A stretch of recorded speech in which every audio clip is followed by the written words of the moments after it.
খ্রিস্টবাদ বলেন, হিন্দুত্ববাদ বলেন, সেকুলারিজম বলেন, কমিউনিজম বলেন, ডেমোক্রেসি বলেন, দুনিয়ার যত তন্ত্র আছে, দুনিয়ার যত মন্ত্র আছে, দুনিয়ার যত ইজম আছে, দুনিয়ার যত মতবাদ আছে, সব কিছুর উপর ইসলামকে বিজয় করার জন্য আল্লাহ ইসলামকে দিয়েছেন।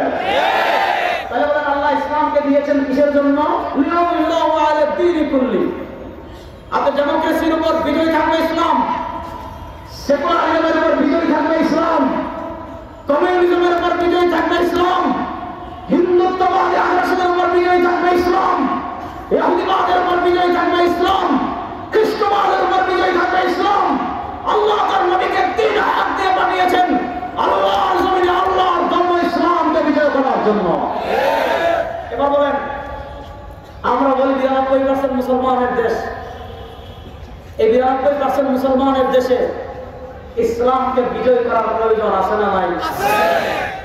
আওয়াজ তো বলেন, যুবকরা বলেন, এই 92% মুসলমানের দেশে আমরা ইসলামকে বিজয়ী দেখতে চাই কি চাই না? কারা কারা চান? না থাকবে 90% মুসলমানের দেশে আমরা ইসলামকে বিজয়ী দেখতে চাই কি চাই না? দেখেন, আমি সহজ করে একটা কথা বলি। পৃথিবীতে মানুষের বানানো আইন আছে, মানুষের বানানো মতবাদ আছে, সেকুলারিজম ধর্মনিরপেক্ষতা এটা মানুষের বানানো, ডেমোক্রেসি মানুষের বানানো, সমাজতন্ত্রবাদ মানুষের বানানো। আপনি দেখেন বাংলাদেশে আমরা দীর্ঘ 52 বছর পার করে এসেছি, 1971 সাল থেকে নিয়ে আজকে 2024 সালের 8 ডিসেম্বর, সামনে বিজয় দিবস 16 ডিসেম্বর। আমরা বাংলাদেশে প্রায় 52 বছর পাড়ি দিয়ে 53 বছরের কাছাকাছি চলে আসছি। আপনি ডেমোক্রেসি বাংলাদেশ দেখেছেন, ধর্ম নিরপেক্ষতা বাংলা দেখেছেন, বিভিন্ন তন্ত্রমন্ত্রের বাংলাদেশ দেখেছেন। আপনারা বলেন এদেশে খুন বন্ধ হয়েছে? বড় আস্তে বলবেন, এদেশে খুন বন্ধ হয়েছে? গুম বন্ধ হয়েছে? ডাকাতি বন্ধ হয়েছে? টাকা পাচার বন্ধ হয়েছে? আপনি চিন্তা করেন, মানুষের বানানো আইন দিয়ে, মানুষের বানানো আইন দিয়ে আপনি টাকা চুরি বন্ধ করবেন? মানুষের বানানো আইন দিয়ে আপনি দুর্নীতি বন্ধ করবেন? মানুষের বানানো আইন দিয়ে আপনি চুরি বন্ধ করবেন? আপনি কেন দুর্নীতি বন্ধ করবেন? যাদের মাধ্যমে আপনি দুর্নীতি বন্ধ করবেন এরাই তো সবচেয়ে বড় দুর্নীতিবাদ। আপনি মাদক নির্মূল কাকে নিয়ে করবেন? মাদক নির্মূল কমিটি করেছে বরিশাল, দেখা গিয়েছে মাদক নির্মূল কমিটির আহ্বায়ক যে, যুগান্তরে নিউজ এসেছে যে মাদক নির্মূল কমিটির আহ্বায়ক যে, তার বাসায় গাঁজা পাওয়া গেছে 16 কেজি, তার বাসায় গাঁজা পাওয়া গেছে 16 কেজি।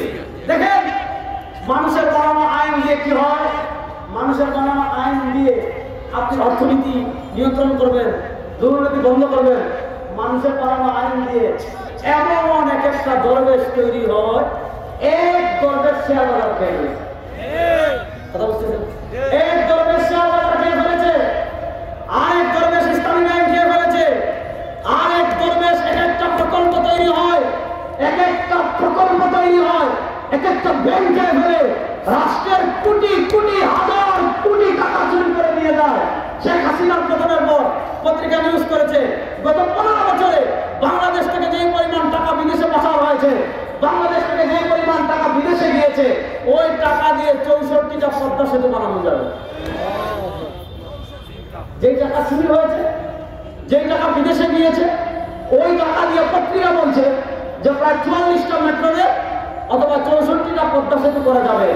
এবং মুসলমান যুবকদেরকে আমি বলে যাই, শাহজালালের পূর্ণভূমি আমার পবিত্র সিলেটের যুবকদেরকে আমি বলে যাই, আমার সিলেটের তারুণ্যকে আমি বলে যাই, আমার সিলেটের পবিত্র মাটির মানুষদেরকে আমি বলে যাই, 52 বছরে আমরা গণতন্ত্রের বাংলাদেশ দেখেছি, 52 বছরে ধর্মনিরপেক্ষতা বাংলাদেশ দেখেছি, 52 বছরে ডেমোক্রেসির বাংলাদেশ দেখেছি। খুন বন্ধ হয় নাই, গুম বন্ধ হয় নাই, ঘুষ বন্ধ হয় নাই, ডাকাতি বন্ধ হয় নাই, চুরি বন্ধ হয় নাই। এবারে আমরা আর কোন বাংলাদেশ দেখতে চাই না, এবারে বাংলাদেশ আমরা ইসলামের বাংলাদেশ দেখতে চাই।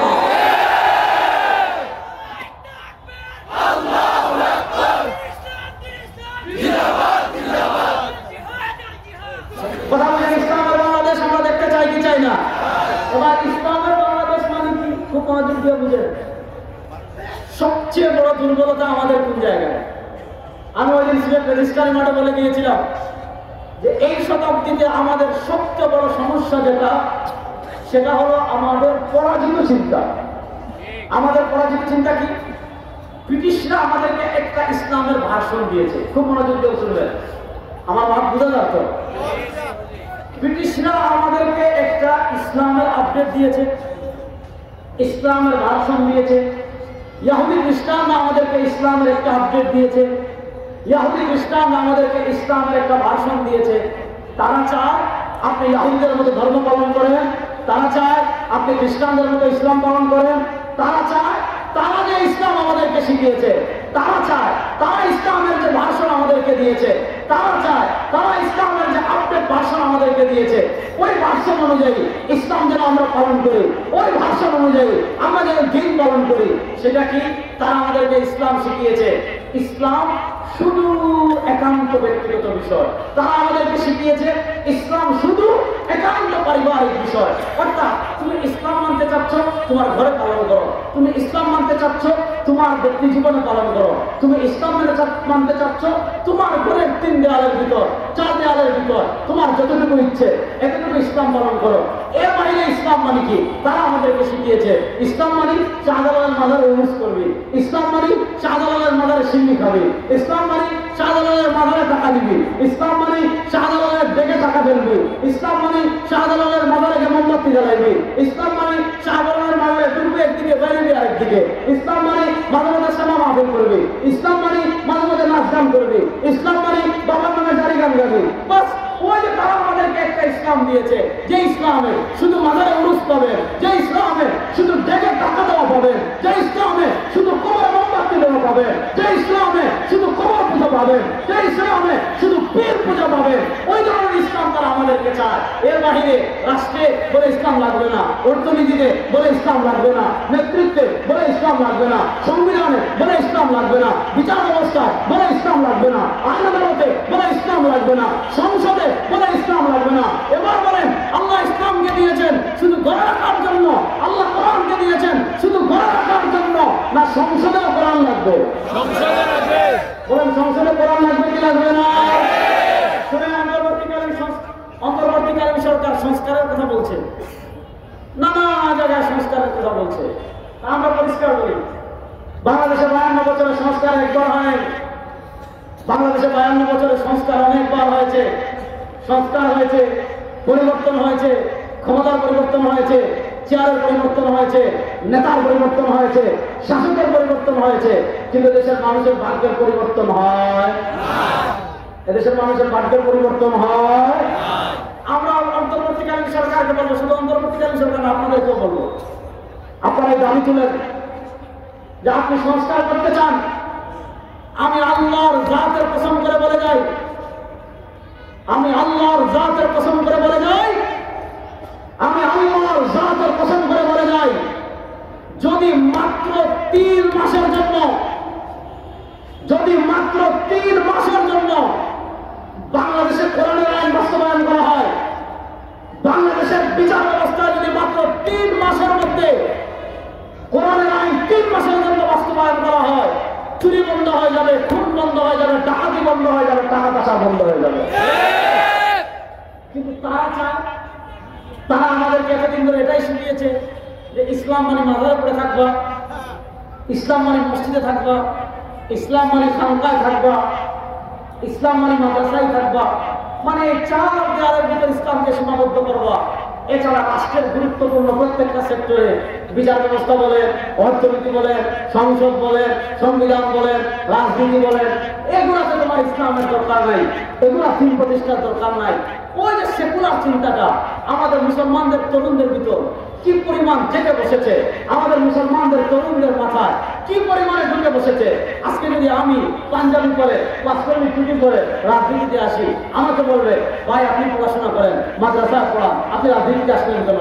বিশ্বাস যদি আসে বলবে হুজুর আপনি মুরিদদের ইসলাহ করবেন, আপনি রাজনীতিতে আসলেন কেন? শাহবাদী সাহেব যদি আসে বলবে হুজুর আপনি বুখারী পড়াবেন, রাজনীতিতে আসলেন কেন? শুনেন, ইসলাম শুধু কিতাব পড়ানোর জন্য আসে নাই, ইসলাম শুধু আধ্যাত্মিকতা শেখানোর জন্য আসে নাই, ইসলাম শুধু নামাজ আর রোজা ইবাদত করার জন্য আসে নাই। হ্যাঁ, নামাজ রোজা ইসলামের গুরুত্বপূর্ণ ইবাদত, ইসলামে যেমন নামাজ আছে, ইসলামে যেমন রোজা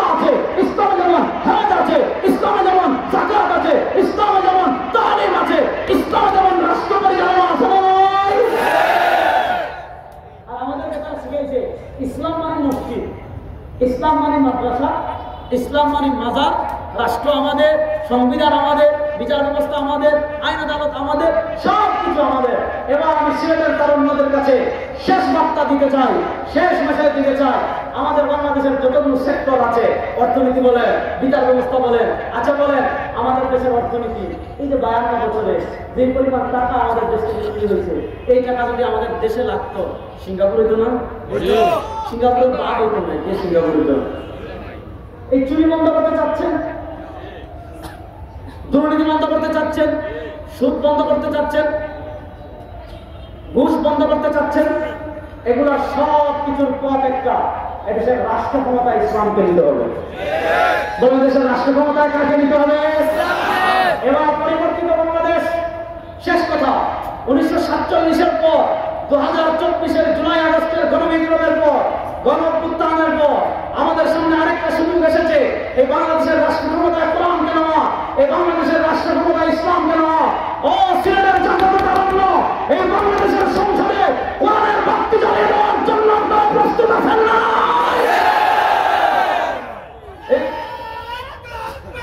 আল্লাহু আকবার, জিন্দাবাদ, জিন্দাবাদ। শেষ কথা বলে যায়, আমরা নানা তন্ত্রমন্ত্র দেখেছি, নানা তন্ত্রমন্ত্র দেখেছি। এইবার আমরা ইসলামের বাংলাদেশ দেখতে চাই তো ইনশাআল্লাহ। কারা দেখতে চাই? নারায়ে তাকবীর, নারায়ে তাকবীর। এইবার নির্বাচনে ইনশাআল্লাহ বাংলাদেশের আলেমরা যদি ঐক্যবদ্ধ হয়ে ইসলাম প্রতিষ্ঠার ডাক আপনারা দেন, সিলেটের মাটি থেকে যেমন গৌরবীন্দ্রের পতন হয়েছে, সিলেটের মাটি থেকে কোরআনের সংসদে কোরআন বাস্তবায়নের ডাক যদি আলেমরা ঐক্যবদ্ধভাবে দেন, আলেমদের সাথে থাকার জন্য আপনারা প্রস্তুত আছেন তো ইনশাআল্লাহ? আল্লাহ তাআলা আমাদের সবাইকে কবুল করুন। আল্লাহ তাআলা আমাদের সিলেটকে হেফাজত করুন। সিলেটবাসী জাগ্রত থাকবেন। সুতারকান্দি বর্ডার দেবলে তারা আইতা ইনশাআল্লাহ, ইনশাআল্লাহ। সিলেটে কেন্দ্র দিতে পারবেন ইনশাআল্লাহ। আসসালামু আলাইকুম ওয়া রাহমাতুল্লাহি। আসসালামু আলাইকুম। আলহামদুলিল্লাহ, আমরা গুরুত্বপূর্ণ আলোচনা শুনছিলাম। সময়টাকে আমরা সময় দিতে পারতাম, মাতৃকার সময় জমা হতো। দক্ষিণ দিকে উর্দু স্টেঞ্জার ব্যবস্থাপনা আছে। আমাদের গ্রামে উর্দু স্টেঞ্জার প্রয়োজন। আমরা দক্ষিণ দিকে খুব দ্রুত